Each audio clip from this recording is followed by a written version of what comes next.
जो भी व्यक्ति शनिवार का व्रत करता है उसे कथा अवश्य सुननी चाहिए, तभी व्रत का फल मिलता है। तो चलो अब कथा सुनते हैं। एक समय की बात है, सभी ग्रहों में सर्वश्रेष्ठ होने को लेकर विवाद हो गया।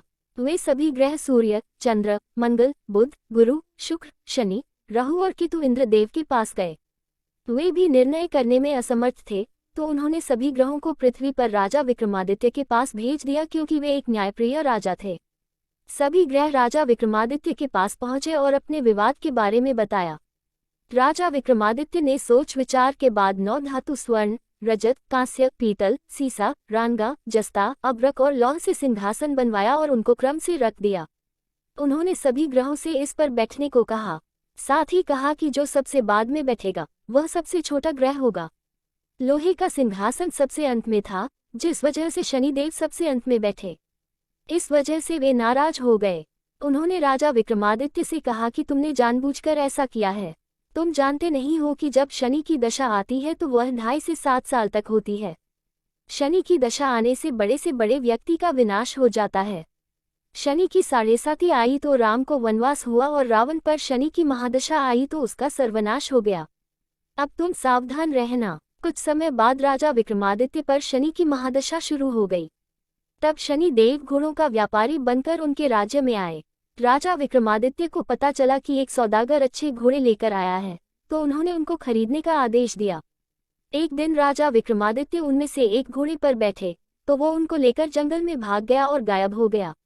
राजा विक्रमादित्य का बुरा वक्त शुरू हो गया। भूख प्यास से वे तड़प रहे थे, तो एक ग्वाले ने पानी पिलाया, तो राजा ने उसे अपनी अंगूठी दे दी। फिर नगर की ओर चल दिए। एक सेठ के यहाँ पानी पिया। अपना नाम उज्जैन का वीका बताया। सेठ वीका को लेकर घर गया।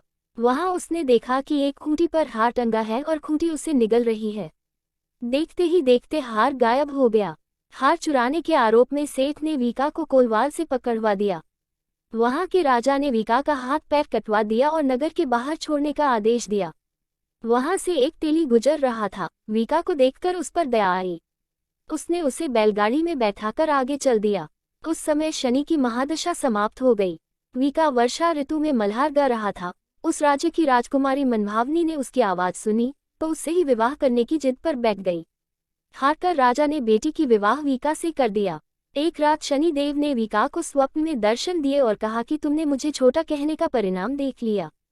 तब राजा विक्रमादित्य ने शनिदेव से क्षमा मांगी और कहा कि उनके जैसा दुख किसी को न दे। तब शनिदेव ने कहा कि जो उनकी कथा का श्रवण करेगा और व्रत रहेगा उसे शनि दशा में कोई दुख नहीं होगा। शनिदेव ने राजा विक्रमादित्य के हाथ और पैर वापस कर दिए।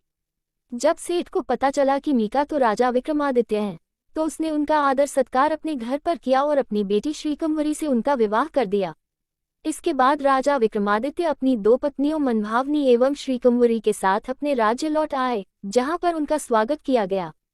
राजा विक्रमादित्य ने कहा कि उन्होंने शनि देव को छोटा बताया था, लेकिन वे तो सर्वश्रेष्ठ हैं। तब से राजा विक्रमादित्य के राज्य में शनि देव की पूजा और कथा रोज होने लगी।